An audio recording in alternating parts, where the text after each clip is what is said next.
ಧರ್ಮಸ್ಥಳ ಅಂದ್ರೇನೆ ನನ್ನ ಫ್ರೆಂಡು ಭಯ ಪಡ್ತಾನೆ ಗುರು. ಯಾಕಂದ್ರೆ ಅವನಿಗೆ ಆ ಸೈಡು ಊಟ ಸೇರಲ್ಲ. ಕಾರಣ ಇಷ್ಟೇ, ಅಲ್ಲಿ ಕೊಬ್ಬರೆಣ್ಣೆ ಹಾಕಿ ಅಡಿಗೆ ಮಾಡ್ತಾರೆ, ಅದು ನನ್ನ ಫ್ರೆಂಡ್ಗೆ ಸೇರಲ್ಲ. ಅದಕ್ಕೆ ಅವನು ಯಾವಾಗ್ಲೂ ಅಲ್ಲಿ ಹೋದಾಗ್ಲೆಲ್ಲ ಬೆಂಗಳೂರು ಸೈಡ್ ಊಟನೇ ಹುಡುಕ್ತಾ ಇರ್ತಾನೆ. ಇದೇ ರೀತಿ ನಿಮಗೂ ಪ್ರಾಬ್ಲಮ್ ಇದ್ರೆ ಬನ್ನಿ, ಈ ವಿಡಿಯೋದಲ್ಲಿ ನಾನು ಬೆಂಗಳೂರು ಸೈಡ್ ಸಿಗುವ ಊಟ ಮತ್ತೆ ಕೊಬ್ಬರಿ ಎಣ್ಣೆ ಹಾಕದೆ ಅಡಿಗೆ ಮಾಡುವ ಹೋಟೆಲ್ನ ತೋರಿಸ್ತೀನಿ. ಧರ್ಮಸ್ಥಳದಲ್ಲಿ Sahyadri hotel rooms opposite Ayodhya ಸಸ್ಯಾಹಾರಿ ಹೋಟೆಲ್ ಇದೆ. ಇಲ್ಲಿ ನಾವು ಹೋಗಿ ಬೆಂಗಳೂರು ಸೈಡ್ ಊಟ ಸಿಗುತ್ತಾ ಅಂತ ಕೇಳಿದ್ರಿ. ಅದಕ್ಕೆ ಅವನು ಬೆಂಗಳೂರು ಸೈಡ್ ಊಟ ಸಿಗುತ್ತೆ ಅಂತಂದ. ಇನ್ನು ಅಲ್ಲಿ ಕೊಟ್ಟಂತ ರೋಟಿ ಮತ್ತೆ ಎಣ್ಗಾಯಿ ಕರಿ ಕಾಂಬಿನೇಷನ್ ಅಂತೂ ಸೂಪರ್ ಮಸ್ತ್ ಇತ್ತು ನೋಡಿ. ಇನ್ನು ಆ ಟೇಸ್ಟ್ಗಂತೂ ನಾನಂತೂ ಚೆನ್ನಾಗಿ ಬಾರಿಸ್ದೆ.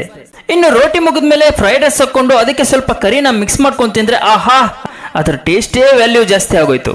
ಸೊ ನನ್ನ ಫ್ರೆಂಡ್ ಅಂತೂ ಬೆಂಗಳೂರು ಸೈಡ್ ಊಟ ಸಿಕ್ಕಿದ್ದಕ್ಕೆ ಫುಲ್ ಖುಷಿಯಾಗಿ ಪ್ಲೇಟ್ನೆಲ್ಲ ಸಂಪೂರ್ಣವಾಗಿ ಖಾಲಿ ಮಾಡ್ದ ನೋಡಿ. ಇನ್ನು ಇದು ಮುಗಿದ್ಮೇಲೆ ಪಾನಿಪುರಿ ಮತ್ತೆ ದಹಿಪುರಿ 2 ಪ್ಲೇಟ್ ತಗೊಂಡ್ರಿ. ಪಾನಿಪುರಿ ಅಂತೂ ಸ್ವಲ್ಪ ಟೇಸ್ಟ್ ಕೆಟ್ಟೋಗಿತ್ತು, ಯಾಕೋ ಇಷ್ಟ ಆಗ್ಲಿಲ್ಲ ನೋಡಿ. ದಹಿಪುರಿ ಅಂತೂ ಸೂಪರ್ ಇತ್ತು, ಮಸ್ತ್